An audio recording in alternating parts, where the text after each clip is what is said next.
is the Happy Scientist Podcast. Each episode is designed to make you more focused, more productive, and more satisfied in the lab. You can find us online at bitesizebio.com/happy scientist.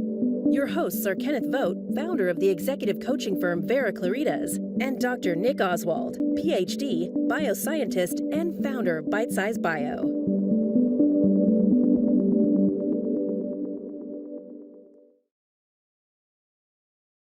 Hello, everyone. Welcome back to the Happy Scientist. And today we're giving Nick the day off because we have an operation that is just lousy with scientists. So today we're going to be having a conversation with Dr. Laura Grassie, who is senior managing editor. Or you're managing editor. I don't know. What is your title here? Do you know? That's an interesting question. Yeah, I'm managing editor. Managing editor at Bitesize Bio. Yet another scientist to bring some perspective to this, and she's a Ph.D. molecular biologist. And as you all know, I'm not a biologist. My background is computer science, and in that regard, when it comes to science, it doesn't usually go any farther than math for me. Doesn't even get to physics because I'm a software guy. Whereas I look at that title, Laura, and I see molecular and biologist, and the molecules and biology. Well, you're going to bring a whole new flavor to this. And by the way, the way this particular episode came about, Nick had suggested that we should ask some of our scientists topics they think should be covered, and I thought, well, that's a good idea since they have mostly been posited by me, a few by Nick, but mostly by me, and I'm the last guy you should ask, right? Well, I put together a list of things that I thought would be worth talking about and put it by some of the PhDs here at Bitesize Bio and said, what do you think about these? And mostly they said those sound like good ideas. And I'm like, whew, that's good. And they said, and you left a few out. And one of the ones that got left out was this one. And that is how unlinking your identity from your work can make you happier and work better. Now, this was suggested by Laura. Well, and I thought, well, since Laura made the suggestion, surely I should put her on with me and we can talk about this. So here she is. So I want to start off with a kind of a smart aleck question. We've all heard of the French philosopher Rene Descartes and how he said, "I think, therefore I am." And I started wondering about that, and I thought, I wonder how many scientists out there believe that I work, therefore I am, and they think that's the truth. So I want to put that question to you, Laura. What do you think? Is this a common outlook? Yes, and it's definitely one I felt when I was in the lab as well, was that my entire identity was based on not only the fact that I worked, but what I did. I think that a lot of people in science would identify with that phrase, "I work, therefore I am," actually. So I think that's quite a good twist on the philosophy quote there. So why do you suppose that is? What is it about science that causes that to be a common outlook? I think there's a few different things, actually. One of them probably could be the roots of science, where it came from a hobby. It came from what people did in their free time. So in some ways did define them. But also I think there's a very big negative culture in science too, that it should be your life revolving around science. And there's a degree to that has to happen. Experiments and depending on what you're working on a 9-to-5 job, it's very difficult to fit that into 9 to 5. So there's quite often times you'll be in the lab, late or on weekends or things like that. And if you're not careful, it's very easy for that to then take over and your entire life to be dictated by the job. Sure. And I imagine that's not entirely unique to science. I certainly know a lot of engineers that are very driven that way. I know a bunch of entrepreneurs that are driven that way. And it's a cultural thing too, and this may differ from culture to culture. You can tell by listening to our voices that Laura and I are in slightly different cultures, but we're both in Western culture. But I wonder, for those out there who are in Asian culture, say you're in Chinese culture, you're in Japanese culture, or you're in Indian culture. In America, I'll say this, and I think it's probably true for the Western world in general. If you ask somebody about themselves, the first thing they'll tell you is their name. And the next thing they'll tell you is what they do for a living, what they do for work. And I know in other cultures, it might be that you tell people the town you come from or the family you come from, but it's a big deal in Western culture that who you are is associated with what you do for work. And that is not an automatic connection, because remember, there was a time before you had a job, let alone a job in a lab. You just used to be Billy on the block. But then one day, what became more important was that you are a lab-based scientist. And in some cases, it's a matter of pride. It's like, and you should be proud of it. You worked very hard to get to this level. I've worked very hard, and yet I can't work in a lab because I haven't done the right work to get there.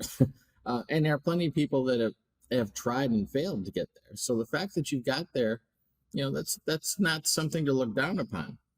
On the other hand, it's not automatic that you are that work. So, and part of the question might be then, is it necessary? If you're going to succeed in this work, do you have to be identified to such a degree with your work to be successful? So I'll put that question to you, Laura. Is identity as a scientist a critical factor in being successful? No, I don't think it is, actually. And, we've been lucky at Bitesize Bio to talk to some really successful scientists. And actually, when you talk to them, they are so much more than just the job, with outside hobbies and things like that. So I actually think that, no, you absolutely do not have to be just what you do. And it's actually, to say it's detrimental in some ways, I think, to do that as well. Okay, so let's widen out on that a bit, because it might be, you could say, well, you don't have to, but it helps. But you just made the comment that potentially it hurts. So how might it hurt?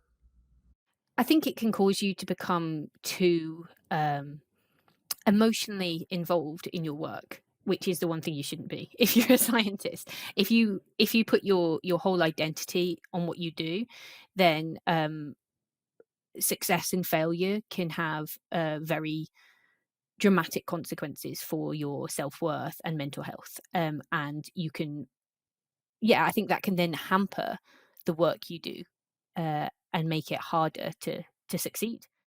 Sure. And I imagine for some of you, this is going to hit home hard.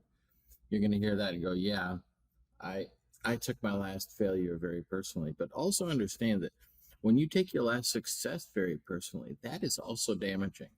And it doesn't seem that way. It seems like, well, I should relish the glory of success. The problem is then you become addicted to it, and it becomes a necessary component. And you're in a business where success is not only not guaranteed, you need to fail at least some of the time. If you're not failing some of the time, you're not pushing the envelope hard enough. And I mean, that's really critical in what y'all do. So it's got to be there.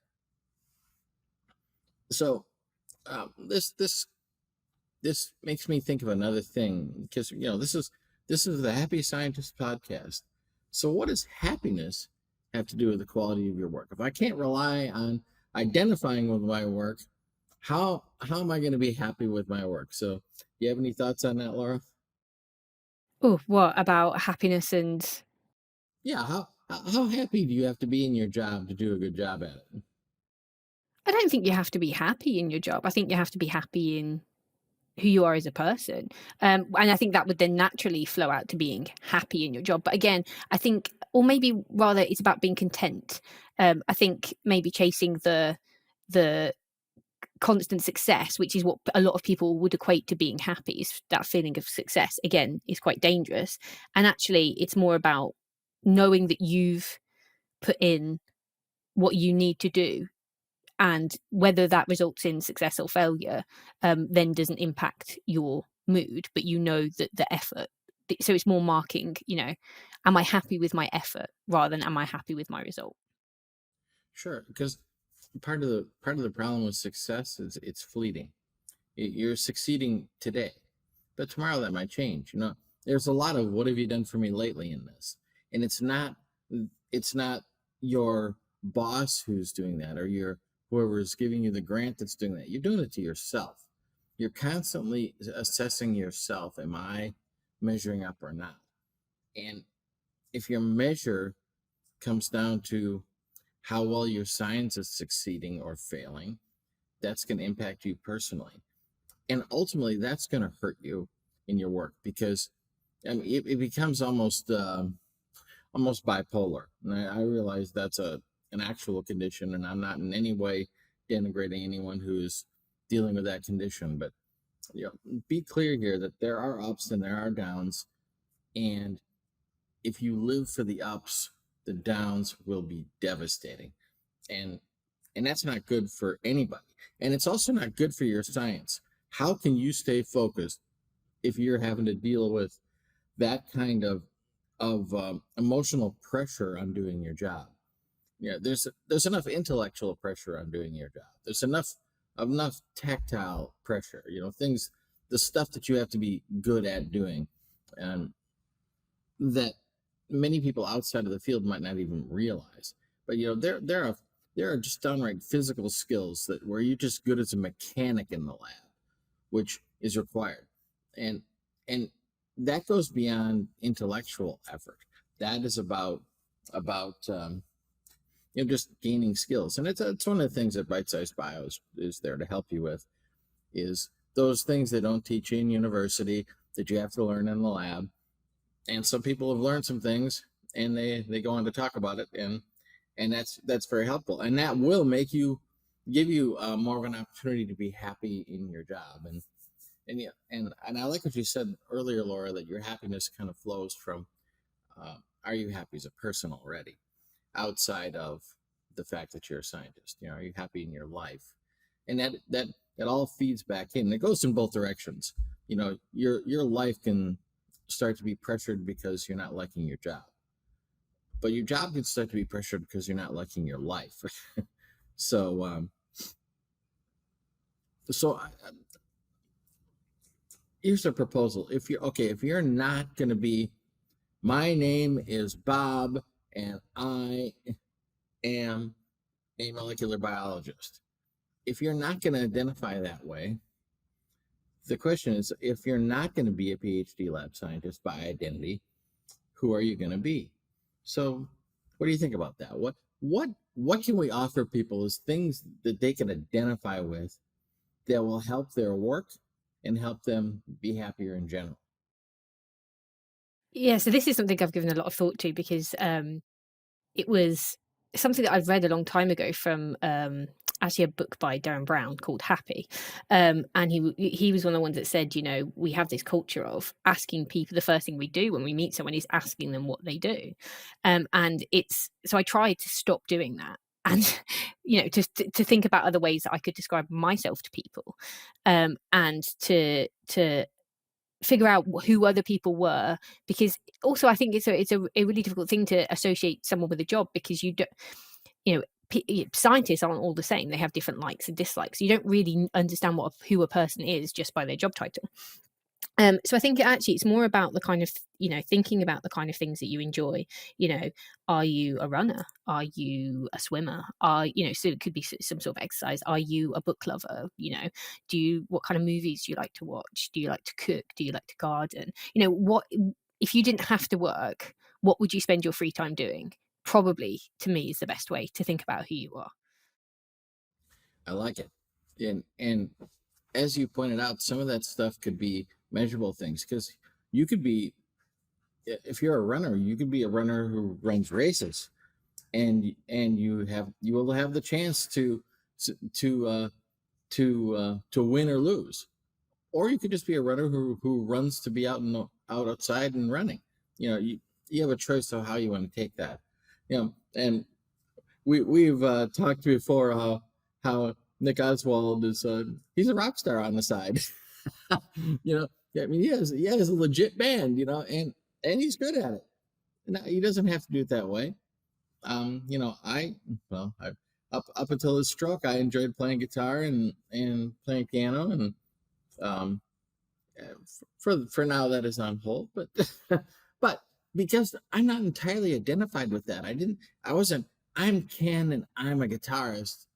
I mean, that would have been devastating for me. I don't have to have my identity be associated with any particular thing. Um, I often say I used to be a programmer.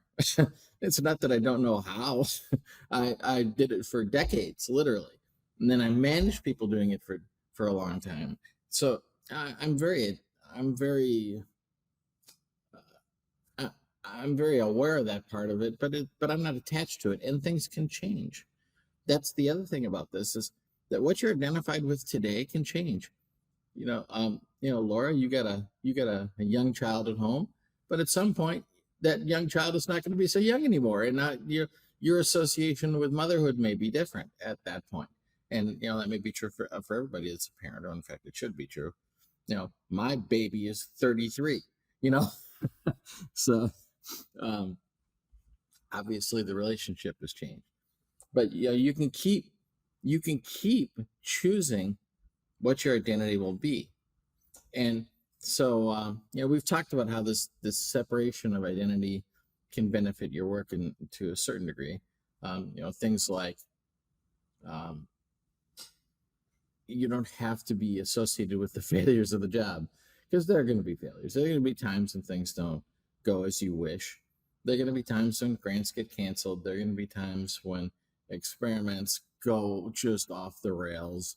There are going to be times when equipment breaks. There are going to be times when people quit. All kinds of stuff can go wrong. But if you don't have your identity associated with that, well, you'll roll with the punches, and you'll keep moving. And in fact, if you start to identify yourself as somebody who's a problem solver, those things not only won't be negative, they will be an opportunity.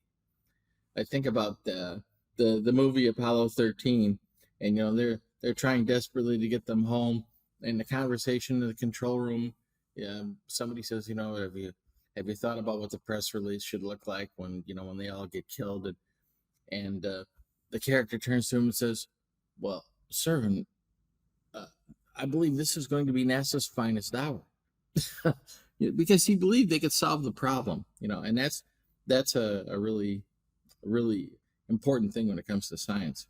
I want to comment on two things that'll be in the show notes before I forget here.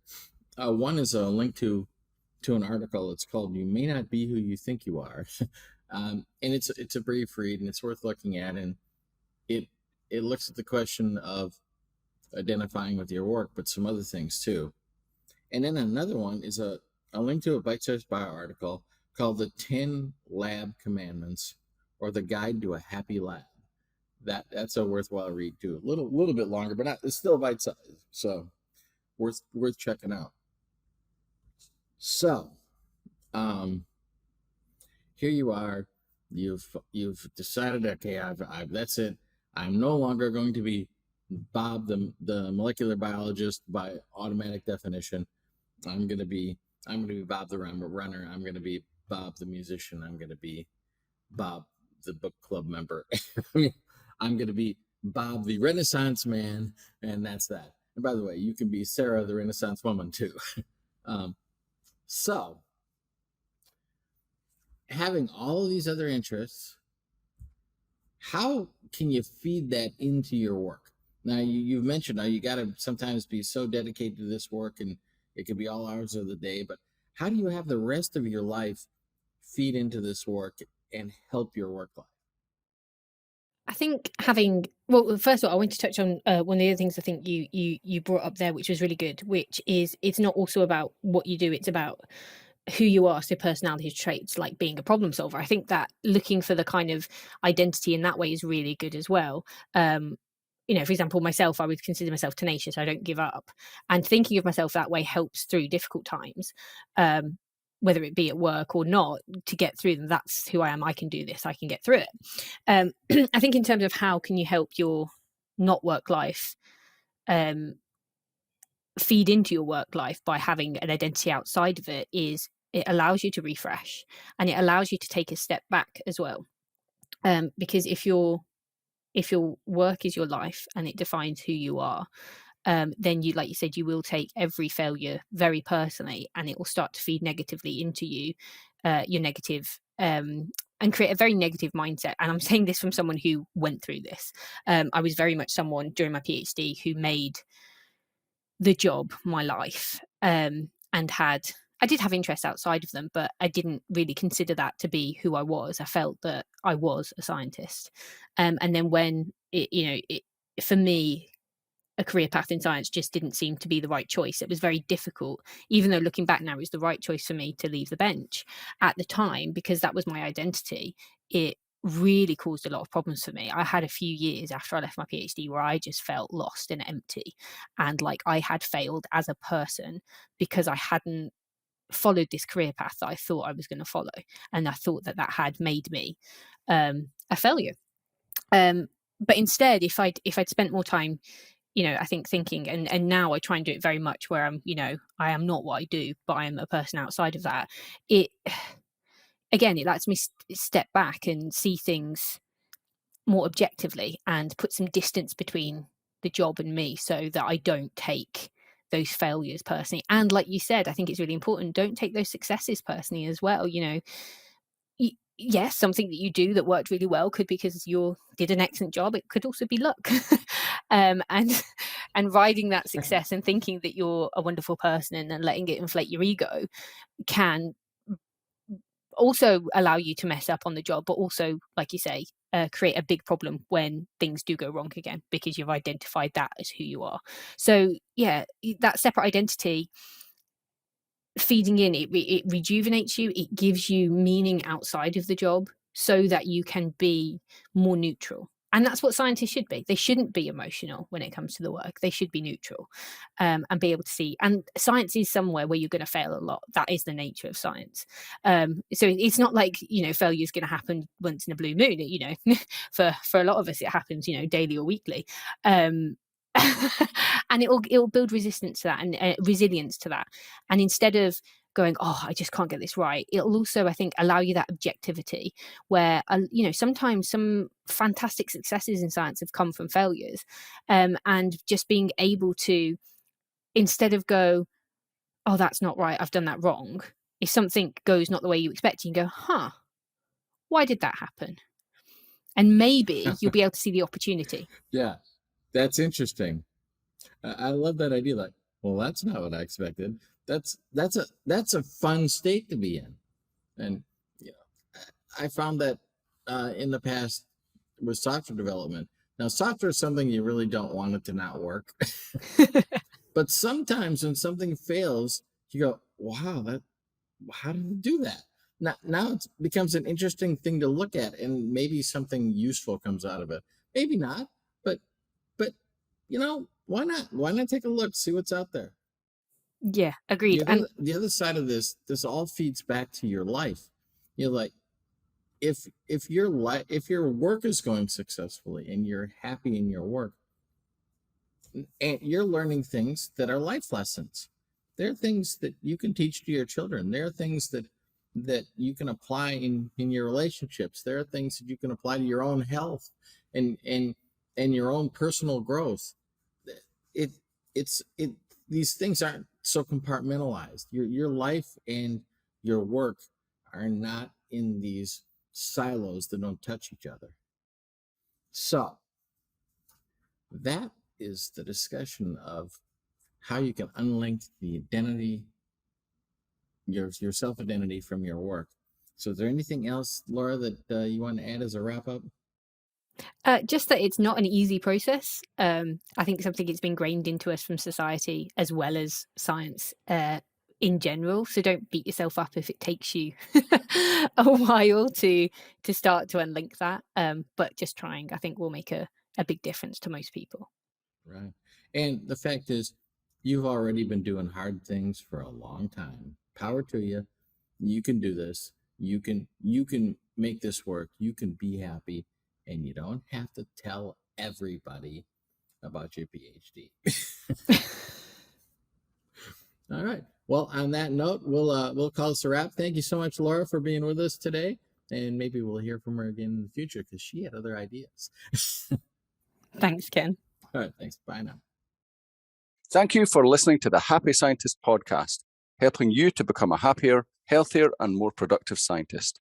To get more Happy Scientist podcast episodes and all of our downloadables, please go to bitesizebio.com/The Happy Scientist, all one word.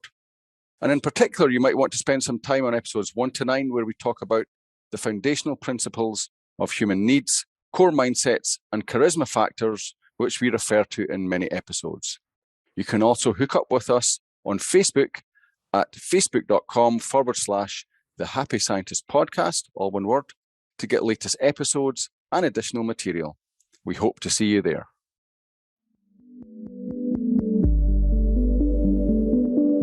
The Happy Scientist is brought to you by Bitesize Bio, your mentor in the lab. Bitesize Bio features thousands of articles and webinars contributed by hundreds of Ph.D. scientists and scientific companies who freely offer their hard-won wisdom and solutions to the Bitesize Bio community.